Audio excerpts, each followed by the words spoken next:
नमस्कार मित्रों।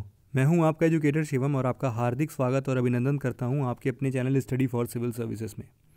जैसा कि आप सभी जानते हैं कि ये एक विशेष पहल है जिसमें कि यूपी पीसीएस की मुख्य परीक्षा में किए गए बदलाव से जुड़े हुए सामान्य अध्ययन 4 जो कि नीति शास्त्र सत्यनिष्ठा एवं अभिरुचि है, इसी विषय पर हम चर्चा कर रहे हैं। चर्चा के इस श्रृंखला में ये अध्याय 7वां है और 6 अध्याय पहले ही प्रकाशित हो चुके हैं, जिसमें हमने अपनी आधारशिला बनाने की कोशिश की थी इस विषय के लिए। हमने उसमें कुछ मुख्य परिभाषाएं, कुछ कोर कॉन्सेप्ट्स की बात की थी, जिसके आधार पर हम इस विषय को और अच्छे से और बेहतर तरीके से समझ पाएँ। आज से हमारा जो भी प्रयास होगा वो सिलेबस को ख़त्म करना होगा, इसीलिए हम जो भी अभी तक मुख्य परिभाषाएं और कोर कॉन्सेप्ट या फिर हम अपनी आधारशिला बनाने का प्रयास में लगे थे वो ख़त्म हो चुका है और आज से हम अपने सिलेबस स्टार्ट करते हैं। आज जो भी है वो आपका यूनिट 1 यहाँ से पहला यूनिट से बिल्कुल स्टार्ट हो रहा है और शुरुआत हो रही है और ये नीति शास्त्र तथा मानवीय अंतर्संबंध से संबंधित है। इसी विषय पर हम आज चर्चा करेंगे और इस यूनिट को ख़त्म करने की कोशिश करेंगे। इसके अंतर्गत बहुत सारे छोटे छोटे विषय हैं जिन पे हमने पहले ही चर्चा कर रखी है, जिन पे नहीं चर्चा की है उनके ऊपर हम विशेष रूप से आज चर्चा करने वाले हैं। एक छोटी सी इन्फॉर्मेशन या महत्वपूर्ण सूचना आपके लिए ये होगी कि हमारा पेड ग्रुप जो भी है उसमें एक नया इनिशिएटिव लिया गया है कि उसमें हर अल्टरनेट डे से, मतलब कि आज के दिन अगर पेपर 1 और पेपर 2 का क्वेश्चन है तो अगले दिन कल पेपर 3 और पेपर 4 का क्वेश्चन दिया जाएगा। दो क्वेश्चन रोज़ दिए जाते हैं और रोज़ चेक करके आपको वापस भेज दिया जाता है कि ये त्रुटियां हैं, आप इनको सुधार लें। तो इस तरीके का जो भी ग्रुप ज्वाइन करना चाहता है कि उसका आंसर राइटिंग, ये 100 दिन का कार्यक्रम है पूरा। तो इन 100 दिनों में अगर आप समझते हैं कि 200 प्रश्न सॉल्व करने का आपको अच्छा अवसर मिल जाए तो इसके लिए नीचे डिस्क्रिप्शन बॉक्स में दिए हुए लिंक पे क्लिक करें और इस ग्रुप को ज्वाइन कर लें। ये एक पेड ग्रुप है और इसमें जो भी फीस वगैरह है सबका डिस्क्रिप्शन बॉक्स में लिंक दिया हुआ है, आप उसको एक बार पढ़ लें। तो शुरुआत करते हैं। आज का जो भी विषय होगा वो नीति शास्त्र तथा मानवीय अंतर्संबंध से संबंधित है। नीति शास्त्र एवं मानवीय अंतर्संबंध, इसको आप करेक्ट कर सकते हैं या फिर ये भी सही है कि मानव और नीति शास्त्र के अंतर में जो भी परस्पर संबंध है उनके ऊपर हम चर्चा कर रहे हैं। सबसे पहला जो आज का हमारा टॉपिक है वो है नीति शास्त्र का सार या गुण। यहाँ पर नीति शास्त्र होगा। दरअसल बात यह है कि एथिक्स और मोरालिटी दोनों ही अंग्रेजी शब्दों में तो अलग अलग हैं, लेकिन हिंदी में जब बात करते हैं तो दोनों को नैतिकता से ही हम इनको समझाते हैं। तो इसीलिए कभी कभी बड़ा ही दिक्कत हो जाता है कि कब नीति शास्त्र इस्तेमाल करना है, कब नैतिकता इस्तेमाल करना है। तो यहाँ पर एथिक्स लिखा हुआ है। एथिक्स का मतलब है कि नीति शास्त्र का सार या गुण है ये। तो इसके बारे में सबसे पहले चर्चा करेंगे। तो यहाँ पर राज्य ऐसा कुछ भी नहीं है। ये समझिए कि ये एक ऐसा प्रयास है, ऐसा यहाँ से इसको इन दोनों को काट दीजिए, बस ऐसा समझिए कि यह एक ऐसा प्रयास है जिससे कि हम किसी भी सिद्धांतों का मूल्यांकन करते हैं, जिससे कि हम कोई भी समस्या का समाधान नैतिक रूप से निकाल सकें। बहुत साधारण है कि नीति शास्त्र का सार क्या है।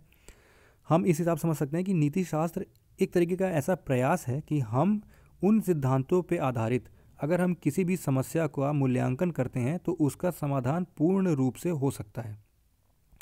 ये एक नैतिक दर्शन है जिसके 4 प्रमुख उद्देश्य हैं। पहला उद्देश्य क्या कहता है कि जो भी नैतिक सिद्धांत हैं उनका स्पष्टीकरण होना बहुत ज़रूरी है।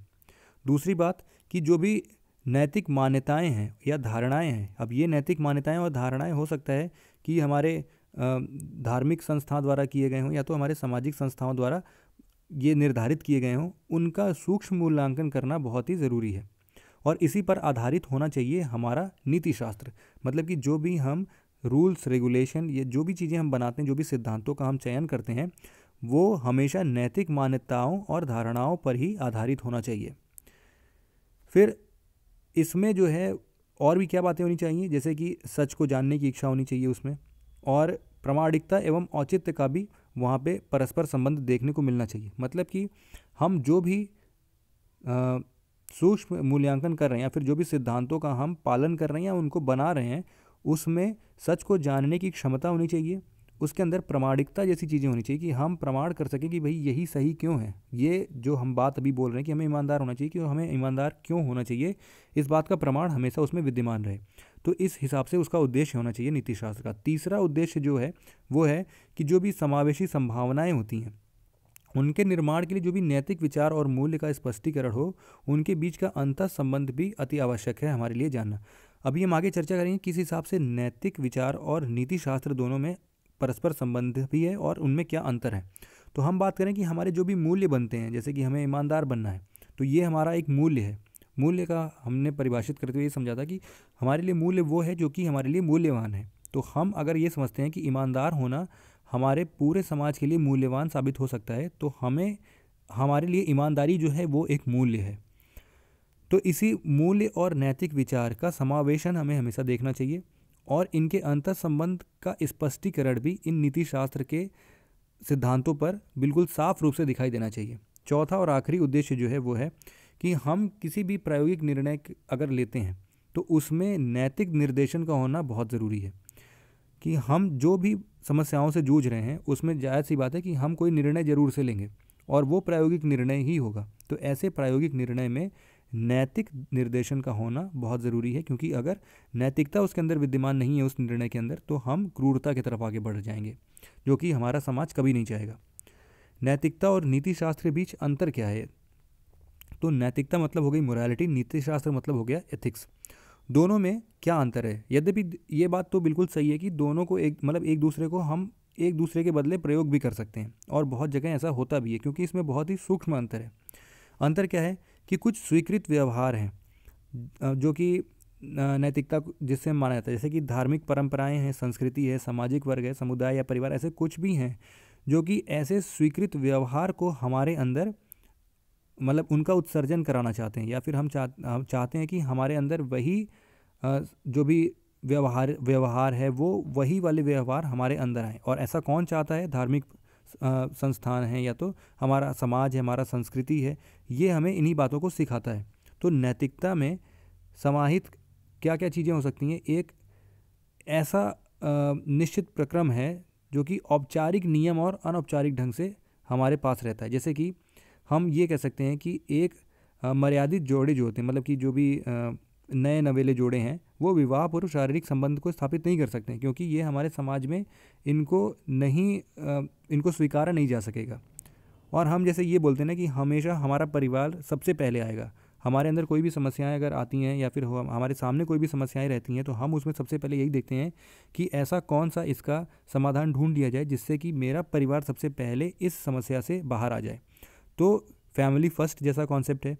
और जो भी अतिथि आते हैं हमारे घर पे, उनका आदर पूर्वक और हृदय से व्यवहार करना, ऐसे जो भी हम व्यवहार अपने अंदर बनाते हैं, यही है नैतिकता।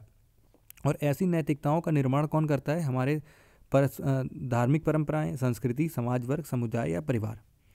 जबकि अगर नीति शास्त्र की बात करें तो इसमें केवल इन व्यवहारों की बात नहीं होती, बल्कि इसके अंतर्गत तर्क, मूल्य, विश्वास और सिद्धांत की बातें होती हैं और इनका प्रयोग भी खूब होता है।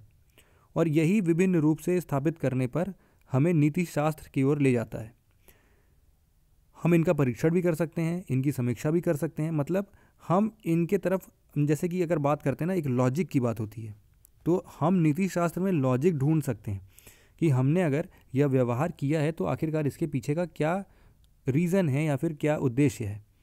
नीति शास्त्र या एथिक्स जो है वो हमेशा एक अच्छे परिवार, अच्छे संगठन या अच्छे समाज के चारित्रिक गुणों पर जोर देता है और इन्हीं का विश्लेषण करने का न्यायोचित ठहराता है। मतलब कि जो भी चीज़ें सही होंगी केवल उसी बातों को वह सही बताएगा। ऐसा नहीं है कि आप कुछ भी किसी भी सिचुएशन में कुछ भी गलत काम कर रहे हैं और उसको नीति शास्त्र ने सही ठहरा दिया हो। कैसे नीति शास्त्र और कानून आपस में जुड़े हुए हैं, इसकी चर्चा करते हैं। तो देखो, जो हमारा मूल्य है वो एक तरीके का न्यूनतम स्तर है जिसमें हमारा आचरण निर्भर करता है, जिसमें भी हम यह मानते हैं कि जो भी हमारा समुदाय है या समाज है, ये हम सब पर एक समान तरीके से लागू करता है। और इसको लागू करने के लिए अगर वो सख्ती और दंड का भी इस्तेमाल करता है, तो भी हम उन मूल्यों को अपने अंदर, अपने आचरण में उनको ढालने के लिए आगे बढ़े रहते हैं। लेकिन अगर यही न्यूनतम स्तर, जो इन्हीं मूल्यों को अगर हम प्रायः किसी भी मान लीजिए कि कानून से जुड़े हुए चीज़ों से अगर इसको जोड़ दें, जैसे कि जो कि नीति विषयक है, मतलब कि यहाँ पर लिखा हुआ है नीति विषयक है या फिर विधान है, इससे अगर उसको समाहित कर दें या फिर उससे जोड़ दें, किसी कानून का शक्ल दे दें, तो जो भी इसका प्रस्तावित आचरण होगा वो उसके पीछे कोई भी जो अभी तक दंड और शक्ति का इस्तेमाल हो रहा था, जो कि समाज के द्वारा हो रहा था, हो सकता है कि वो लीगल भी हो सकता है इलीगल भी हो, लेकिन एक बार अगर कानून उसके पीछे किसी भी मूल्यों के निर्धारण के पीछे अगर अपना हाथ रख देता है, तो वो बल युक्त शक्ति होती है। और ये बल युक्त शक्ति जो है वो अथॉरिटी की बात हम यहाँ पे कर रहे हैं। मतलब कि इसके पास इतनी शक्ति है कि उसको समाज में लेकर आए, क्योंकि अगर हम उनका पालन नहीं करते हैं तो इसके उपलक्ष्य में भी या इसके खिलाफ भी उनका दंड संहिता होता है और इसके अंतर्गत हमें कुछ दंड भी मिल सकते हैं। तो इनके पास शक्ति भी होती है खुद के नियमों को पालन कराने की, और अगर पालन नहीं होता है तो उसमें ये लोग दंड भी दे सकते हैं। यही अंतर है नीति शास्त्र और कानून में। नीति शास्त्र में यह शक्ति और दंड जो है ये कभी भी फोर्सफुल नहीं हो सकता है, मतलब ज़बरदस्ती आपको कोई ये काम नहीं करा सकता। लेकिन अगर उसके पीछे कोई भी कानून लग जाता है या फिर उसका हम लोग कोई भी विधायन उसके पीछे लगता है, या तो हम लोग उसको कानून का शक्ल दे देते हैं, तो हम उन मूल्यों को बिल्कुल से फॉलो करने लगते हैं। एथिक्स के परिणाम, मतलब नीति शास्त्र के परिणाम क्या क्या चीज़ें। देखो 3 अलग अलग स्तरों पे हम इनको अनुरेखित कर सकते हैं। सबसे पहला जो स्तर है उसको हम लोग भावनात्मक स्तर बोलते हैं। इसमें क्या होता है ना कि साधारण तरीके से हम अपनी भावनाओं को किसी भी व्यक्ति के प्रति अपनी भावनाएं केवल प्रकट करते हैं। मतलब हम सोचते नहीं हैं कि उसका अंत क्या होगा, हमने ऐसा क्यों व्यवहार किया, इन सब के बारे में हमारा सोचना भावनात्मक स्तर पर हो ही नहीं पाता है। बस हम जो भी मतलब सीन अभी हम बाहर देख रहे हैं, जो भी हमारे सामने घटित हो रहा है, वो घटना के उपलक्ष्य में हमारी भावनाएं जैसी भी होंगी वह तुरंत के तुरंत हमारे सामने आ जाएंगी। ऐसी ही भावनाओं को, ऐसे ही नीति शास्त्र पे आधारित भावनाओं को हम लोग भावनात्मक स्तर की नीति शास्त्र कहते हैं। उदाहरण के तौर पर हम ये कह सकते हैं कि अगर हम किसी भी सरकारी कार्यालय में गए हैं और वहाँ पे किसी भी भ्रष्ट कर्मचारी का सामना करते हैं, तो हमारे अंदर से तुरंत ही एक भावना आती है प्रत्युत्तर में कि यह चोर है, क्योंकि ये घूस लेके कोई भी कार्य करता है। तो इसके लिए जो भी हमारी तपाक से तुरंत से एक भावना उत्पन्न हुई ना, हमने सोचा क्या कि वो किसके लिए पैसे ले रहा हो सकता है कि वहाँ पे कोई फीस लगती हो उसके लिए पैसे ले रहा हो, या और भी बहुत सारे कारण हो सकते हैं। लेकिन अगर हमने ऐसा कुछ भी देखा कि किसी भी कर्मचारी को अगर पैसे लेते हुए देखा, तो हम यही समझते हैं कि वो रिश्वतखोर है और हमारा प्रत्युत्तर उसके लिए यही होता है। या तो हम ये समझते हैं कि जब भी कोई छात्र या फिर कोई शिक्षक जब कक्षा में प्रवेश करता है और जो जितने भी छात्र वहाँ बैठे होते हैं उनके अभिवादन नहीं करते हैं, तो हम यही समझते हैं कि ये सभी छात्र जो हैं वो बदतमीज़ हैं और मूर्ख हैं कि वो अपने शिक्षक का सम्मान सही तरीके से नहीं कर पाते हैं। हो सकता है कि शिक्षक पहले ही उस कक्षा में प्रवेश कर चुका हो और दूसरी बार जा रहा हो, तो हमारा केवल एक सिचुएशन को देख के ही अपने प्रति उत्तर में जो भी व्यवहार प्रकट करते हैं वो हमेशा भावनात्मक स्तर पर होता है। दूसरा नैतिक या नियम के स्तर पर होता है। नैतिक नियम के स्तर पर क्या हो गया कि यह प्रथम स्तर है जिसमें हम लोग गंभीर प्रश्नों को उठाते हैं अपने मन में और उनका उत्तर भी देने का कोशिश करते हैं। जो भी हम यथा योग्य आचरण की समस्या का निराकरण करते हैं, तभी हम उसके दूसरे परिणाम को आंकते हैं या उसके बारे में दूसरा कुछ सोचने की कोशिश करते हैं। मतलब कि अगर हमारे सामने कोई एक समस्या आती है, तो अगर हम उसके बारे में सोचेंगे नहीं तो उसके अलग अलग सॉल्यूशंस पे कैसे पहुंच पाएंगे। भाई उसका परिणाम तो हमें तभी मिलेगा ना जब आपके मन में कोई एक समस्या आई, आपने अपने मन से उस समस्या के उपलक्ष्य में कोई एक प्रश्न पूछा कि भाई ये समस्या किससे संबंधित है, फिर आपके मन ने उत्तर दिया, आपके दिमाग ने उत्तर दिया कि इससे संबंधित है। फिर आपने क्वेश्चन पूछा कि अच्छा आप इसको कैसे सॉल्व कर सकते हैं, तो आपको बताइए भाई ऐसे भी इसका परिणाम लिखा सकते हो, ऐसे भी सॉल्व कर सकते हो, ऐसे भी सॉल्व कर सकते हो। तो हमारे पास क्या है कि बहुत सारे समाधान सामने आ जाते हैं। तो यही स्तर है नैतिक नियम के स्तर पर जब हम बात करते हैं, इसमें हम नैतिकता के ऊपर हम ऐसे अलग अलग परिणामों को आंकना शुरू कर देते हैं, उसी की बात कर रहे हैं हम यहाँ पे। इसमें क्या होता है ना कि कुछ पहले से ही बनी बनाई कुछ ऐसे पथ प्रदर्शक नैतिक नियम हमारे सामने हमेशा प्रकट हो जाते हैं। जैसे कि ईमानदारी सर्वोच्च नीति है। हमारे सामने कोई भी समस्या उत्पन्न होती है तो हम हमेशा यही समझते हैं कि हमें ईमानदार बने रहना है। अगर हम किसी भी क्षण अपनी ईमानदारी खो देते हैं तो हम अपने आप को माफ़ नहीं कर पाते हैं और हम यही समझते हैं कि भाई ईमानदारी अगर सर्वोच्च नीति है तो यही सर्वोच्च नीति है और हम इसके अलावा और कोई भी कार्य ईमानदारी को खो के हम नहीं कर सकते। या फिर हम ऐसा कहते हैं कि जिस लड़ाई को आप जीत नहीं सकते उसे नहीं लड़ते हैं। अगर आपको पता है कि कोई ऐसी लड़ाई है जिसको आप कभी अपने पूरे जीवन काल में जीत ही नहीं पाएंगे, आपके अंदर सामर्थ्य नहीं है उस चीज़ का, तो उससे हमेशा लड़ते रहना कहाँ तक सही है। तो इसीलिए ऐसे कुछ पहले से ही पथ प्रदर्शक हमारे सामने रहते हैं जिन पे आधारित हम अपने नैतिक नियम के स्तर पर कोई भी समस्या का समाधान पाते हैं। ऐसे इस प्रकार के नैतिक नियम जो होते हैं वो समाजीकरण के द्वारा प्राप्त किए जाते हैं। मतलब कि इनको हम लोग रूल ऑफ थंब बोलते हैं। रूल ऑफ थंब इसलिए बोलते हैं ना क्योंकि हम रूल ऑफ थंब का क्या मतलब होता है कि जैसे कि अगर आपने फिजिक्स पढ़ा होगा तो उसमें आप अगर कोई स्क्रू है तो इस स्क्रू में आप समझते हैं कि जब भी आपको क्लॉकवाइज रोटेट करना है, मतलब अगर थंब आपका मान लीजिए मैं अभी सीधे हाथ से लिख रहा हूँ तो सीधे हाथ में जो भी आपकी उंगलियां हैं वो इस दिशा में मुड़ी हुई हैं और जो भी आपका अंगूठा है वो ऊपर की ओर, ऊपर की दिशा में है। तो सिंपल से इसका मतलब ये होता है कि अगर हम इस नेल को इस दिशा में घुमाएंगे, इस दिशा में घुमाएंगे तो ये ऊपर की ओर उठेगा। तो ये बिल्कुल निर्धारित नियम है। इसी ऐसे ही निर्धारित नियम हमारे नीति शास्त्र में भी होते हैं, जिनको हम नैतिक नियम के स्तर पर समाधान पाने के लिए इस्तेमाल करते हैं। जो तीसरा स्तर है नीति शास्त्र का वो है नैतिक समीक्षा का स्तर। इसमें कुछ बड़े अनूठे या जटिल भ्रांतियाँ हमारे सामने आती हैं जिन पे बड़े विवादित या दीर्घकालिक होते हैं, मतलब कि जो बड़े विवाद से सामना करना पड़ता है या कोई दीर्घ काल से चली हुई कोई समस्या हमारे सामने रहती हैं, जिनका परिणाम हम अपने पहले ही निर्धारित प्रदर्शित, जिसका हम अभी यहाँ पर जिक्र कर रहे थे, इनके बेसिस पर हम ये सारे काम का उत्तर नहीं दे सकते या फिर इन समस्याओं को हल नहीं कर सकते हैं। तो हमें क्या करना होता है, अपने नैतिक सिद्धांतों को पुनः जांचना पड़ता है यहाँ पे। और जो भी हमने अपनी रोज़मर्रा की ज़िंदगी से हमारे अंदर के नीति शास्त्र को अंतर्निहित किया है उसमें हम बदलाव लाने की कोशिश करते हैं।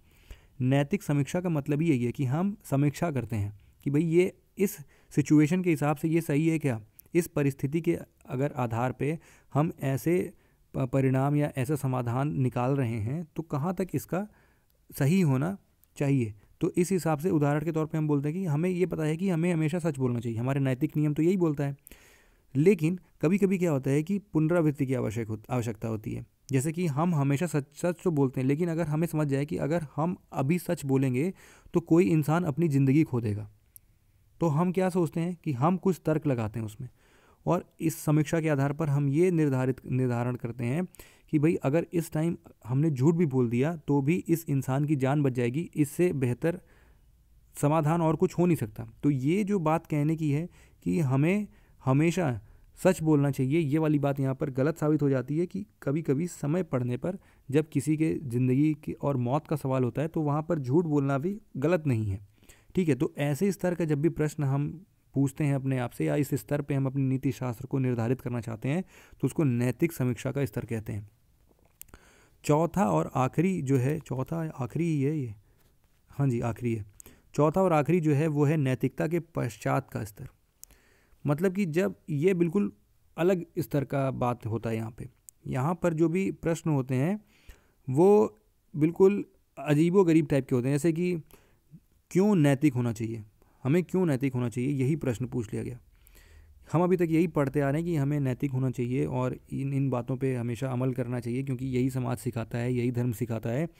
लेकिन यहाँ पर और बड़े प्रश्न पूछे जाते हैं कि नैतिक ही क्यों होना चाहिए।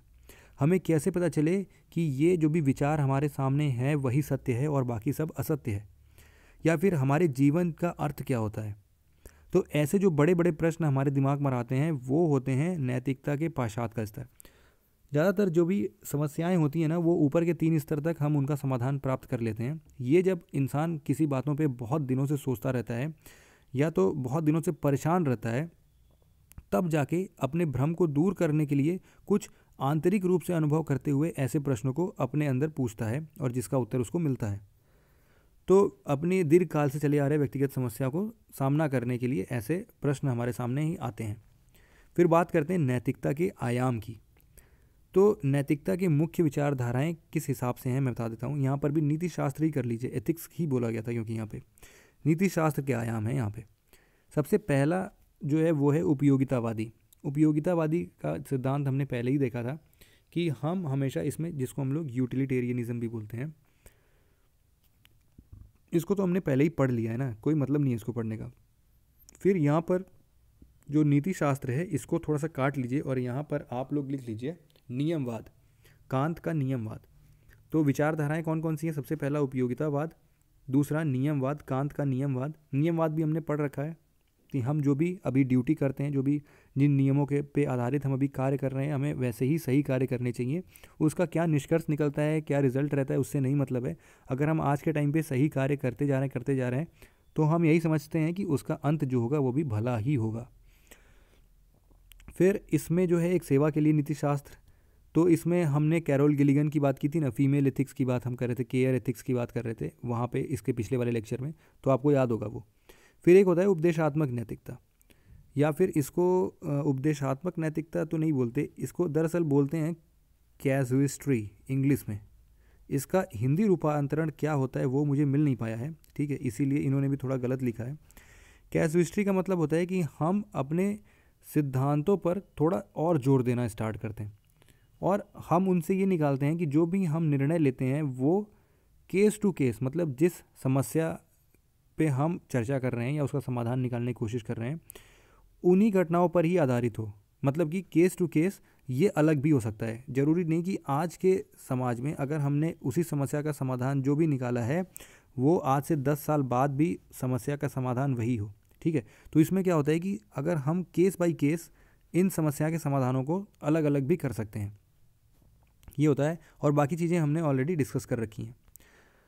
या अभी बात करते हैं अविरत प्रयास से सीखने वाले मूल्य क्या हैं, या फिर हम किन किन संस्थाओं के द्वारा हम अपने अंदर ऐसी नीति शास्त्र के मूल्यों का संचार कर सकते हैं। सबसे पहली जो और सबसे महत्वपूर्ण भूमिका जो निभाने वाला है वो है परिवार।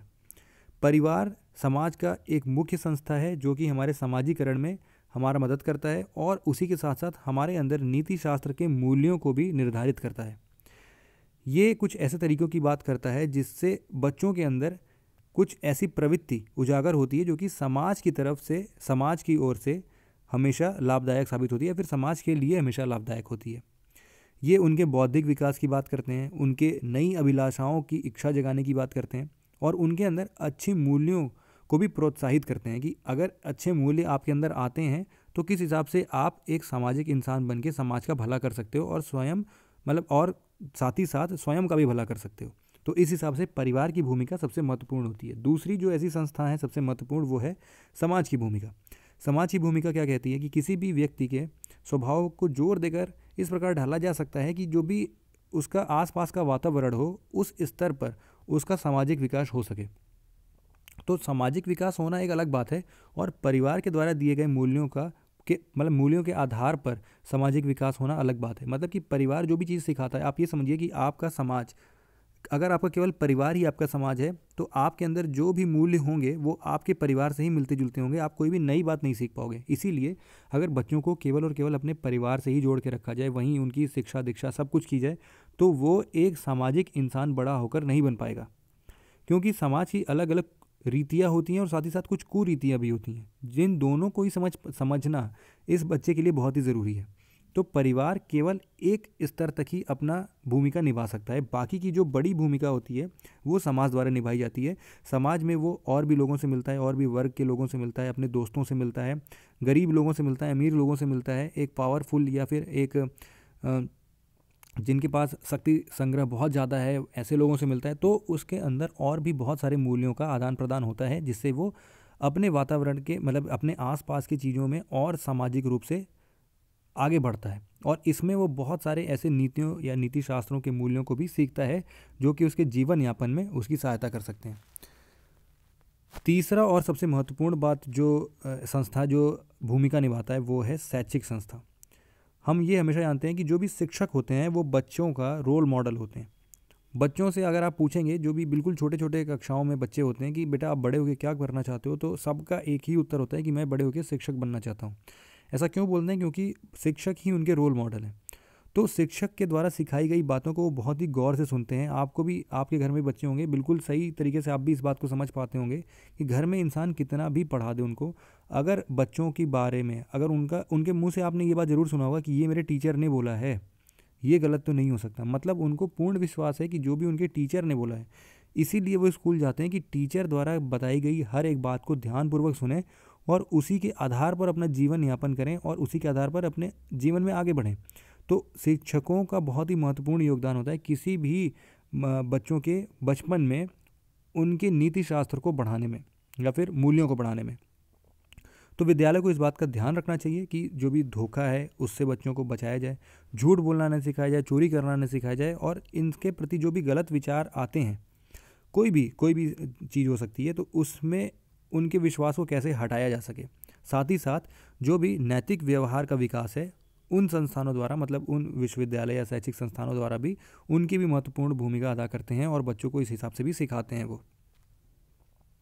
तो इस हिसाब से हमने एक यूनिट ख़त्म किया है, कुछ और ज़रूरी बातें कर लेते हैं। आज चर्चा करते हैं कुछ केस स्टडीज़ की। केस स्टडी कैसे सॉल्व कर सकते हैं, उनमें क्या क्या बातें होती हैं। तो केस स्टडी की बात करते हैं। केस स्टडी कुछ इस प्रकार से है कि आप समझिए प्रधानमंत्री हैं, प्राइम मिनिस्टर हैं एक देश के जिसका नाम है ए। आपके देश में कोई दूसरा एक राष्ट्रपति आपके पड़ोसी देश का समझ लीजिए, जो कि आपका पड़ोसी देश है बी। ए और बी को थोड़ा सा और बढ़ा देते हैं ताकि इनकी सीमा रेखाएं एक दूसरे से मिल पाएँ। ये है सीमा रेखा है। तो ये देश ए है जिसके आप प्रधानमंत्री हैं और देश बी के राष्ट्रपति आपसे मिलने के लिए आ रहे हैं और इन्होंने पहले से ही ये बोल रखा है कि हम बहुत सारी उपलब्धियों को लेके आ रहे हैं और आपका देश जो है अभी वो कुछ आर्थिक समस्याओं से जूझ रहा है। तो देश बी के जो राष्ट्रपति हैं उन्होंने पहले ही उद्घोषणा कर रखी है कि हम जब भी अपने इस विज़िट पर आएंगे देश ए में, तो हम कुछ नए नियमों का पालन करेंगे, जिससे कि हम कुछ देश ए में इन्वेस्टमेंट वगैरह की भी बात करेंगे। और इसके चलते ये जो इनका आना है राष्ट्रपति का, वो आपके लिए, आपके देश के लिए बहुत ही ज़्यादा महत्वपूर्ण है। बात ये भी है कि इस केस स्टडी में कि आप दोनों के बीच, आप दोनों ही देशों के बीच में एक पारस्परिक द्वंद्व चलता है। एक कुछ न कुछ बातें होती रहती हैं, कोई भी हमला कर देता है या उसके विपरीत में आपको जवाब देना पड़ता है, ऐसा कुछ चलता है हमेशा। अब देश बी के पास जो है कुछ अपने इन्वेस्टमेंट प्लान्स हैं और आपका जो भी इंफ्रास्ट्रक्चर में कमियां आई हैं उनके ऊपर ये निर्भर करेगा और प्लस ये अपनी पूंजी भी आपके देश में निवेश करने की बात करता है। अभी क्या हुआ कि मान लीजिए इनको कल आना था और आज ही आपके आर्मी के जो चीफ होते हैं उनका आपके पास मैसेज आता है, फ़ोन आता है कि जो भी बी देश के सोल्जर हैं वो हमारे देश के जो भी सोल्जर हैं उन पे उन्होंने हमला किया और इससे हमारे 5 सैनिक जो हैं वो मारे गए। अब यहाँ पर परेशानी शुरुआत होती है। कल देश बी के राष्ट्रपति आने वाले हैं और आज ही हमारे 5 सैनिक शहीद हो गए हैं और इनके पीछे जिम्मेदार कौन है? देश बी के सैनिक। और ये जो न्यूज़ है, ये न्यूज़ पूरे मीडिया में बहुत ज़्यादा तरीके से बिल्कुल आग की तरफ फैलती है और एक ऐसा संयोग बन जाता है कि लोग जगह जगह पर इनके आने का विरोध करने लगते हैं। अब इनकी सुरक्षा का भी जिम्मा जो है वो आपके ऊपर ही है, क्योंकि आप इस देश के प्रधानमंत्री हो। तो अब आप इस देश में क्वेश्चन ये पूछा गया है कि अब इस केस में अब आप क्या करोगे? मतलब कि क्या आप इस राष्ट्रपति को आने से मना कर दोगे कि भाई आपके द्वारा जो ये इंसिडेंट हुआ है आज के आज, उसके चलते हुए उसको देखते हुए हम ये समझ रहे हैं कि आपके आने से बहुत ज़्यादा खतरे हैं, या तो इनके अलावा आप और क्या क्या बातें या फिर इन सर्कमस्टांसेस में आप क्या कुछ कर सकते हो, इसके बारे में आपको चर्चा करनी है। तो देखो, सबसे पहले आप क्या करोगे यही पूछा गया है। तो आप सबसे पहले कुछ नियमों को देखो या फिर अपने अंदर देखो कि किन मूल्यों का यहाँ पे हनन हो रहा है। सबसे पहला जो आपके अंदर एक दुविधा प्रकट हो सकता है वो है अंतर्राष्ट्रीय संबंध से संबंधित। मतलब जो भी आपका अंतर्राष्ट्रीय संबंध है बाकी देशों से और इस देश बी से, उसके बीच में जो भी एक रिलेशन है वो ख़राब होने वाला है। उस पारस्परिक संबंध में थोड़ी कड़वाहट आ चुकी है। दूसरी बात, आपके पास एक नैतिकता भरा कुछ दुविधाएं भी हैं कि आप अगर नैतिक पूर्ण हो के इस बात को सोचते हो तो आप समझ नहीं पा रहे हो कि इनका आना हमारे देश के लिए ज़्यादा ज़रूरी है, कि हमें अपने देश के प्रति देशभक्त होने का जो एहसास है वो अभी जताना बहुत ज़रूरी है। क्योंकि आप एक प्रधानमंत्री हो, अपने देश को रिप्रेजेंट करते हो। अगर इस समय आप अपने देश के साथ नहीं हो, भाई आपके देश के 5 सैनिक जो हैं वो शहीद हो गए हैं इन राष्ट्रपति जो बी देश हैं इन्हीं के कारण, तो आप एक बार तो देशभक्ति दिखाने के लिए बात तो करोगे ना कि भाई इनको नहीं आना चाहिए, क्योंकि ये अभी हमारे देश के लिए खतरा है, या तो जिन्होंने हमारे 5 सैनिकों को मारा है उनका हम स्वागत कल कैसे कर सकते हैं। ठीक है, ऐसी कुछ भावनाएं, देशभक्ति की भावनाएं आ सकती हैं। फिर जो एक नीति शास्त्र में गवर्नेंस की बात होती है, उस पर भी एक बार आपको विचार करना पड़ेगा। तो अगर शुरुआत की बात की जाए तो समझ में आपको ये आना चाहिए कि एक ऐसा रिलेशन है आप दोनों के जो भी आपके पड़ोसी देश हैं उनके बीच में, जिसमें बॉर्डर डिस्प्यूट है। ठीक है, सीमा पर कुछ विवाद चल रहा है और जो भी प्रेसिडेंट है दूसरे कंट्री का, वो ऐसी स्थिति में अपने देश पधार रहा है जब कुछ ऐसी घटनाएं घट गई हैं जो कि नहीं घटनी चाहिए थी। तो अब as a prime minister, as a प्रधानमंत्री, आप क्या करोगे कि आप दोनों ही चीज़ों में बैलेंस बनाओगे। मतलब जो भी आपके देश का हित है उसके बारे में भी सोचोगे, और अपने अंतर्राष्ट्रीय स्तर पर जो भी संबंध बनाने की बात है उसके बारे में भी आप सोचते हुए दोनों ही कार्यों को एक साथ निपटाने का प्रयास करोगे। अब ये कैसे करना है मैं बता देता हूँ। उत्तर में आप ऐसा लिखेंगे कि जो भी डिप्लोमेसी होती है और हमारा जो देश का हित है, उन दोनों को, मतलब ये दोनों ही चीज़ें जो हैं वो हमारे अंतर्राष्ट्रीय संबंध के जो एक ऐसी गाड़ी है जिसके दो पहिए हैं और इन दोनों पहियों का होना बहुत ज़रूरी है। तो हम दोनों ही चीज़ नहीं कर सकते। अगर हम ये बात करें कि प्रधानमंत्री इनकी मीटिंग को कैंसिल कर दें, बोले कि भाई आप नहीं आ सकते, तो अभी दिक्कत क्या होगी कि एक तो जो इनकी सीमा रेखाओं पर बहुत लंबे समय से चल रही विवाद है उसके ऊपर भी कोई चर्चा नहीं हो पाएगी, और दूसरा जो कि आपका देश आर्थिक परेशानियों से जूझ रहा था और देश भी बहुत सारे निवेश लेके आ रहा था आपके देश में, उससे भी वंचित रह जाएंगे। और दूसरी ओर अगर आप बी के राष्ट्रपति को बहुत ही सम्मानजनक आगमन करते हो इनका और इनको स्वागत के साथ आप इनको अपने देश में बुलाते हो, तो कहीं ना कहीं आपका क्रिटिसाइज़ हो सकता है। मतलब आपका जो एक पॉलिटिकल कैरियर है वो चला जाएगा। मतलब भविष्य में आप पता नहीं फिर से प्रधानमंत्री बन पाओ कि ना बन पाओ, और जो देशभक्ति की भावना है इस पर भी आप खरे नहीं उतर रहे हो और अपने देश को बहुत सही तरीके से आप डिफेंड भी नहीं कर पा रहे हो। तो इस केस में अब आप करोगे क्या? पहला आप ये कर सकते हो कि देखो, तुरंत ही जितने भी देश बी के, मतलब जो भी अम्बेसडर होंगे ना, उनको बुलाओ और बात करो कि ये जो 5 लोगों को शहीद हुए हैं और यहाँ पर जो भी इन्होंने फायरिंग वगैरह की है उसके पीछे क्या कारण है और इन राष्ट्रपति का इसके पीछे क्या कहना है।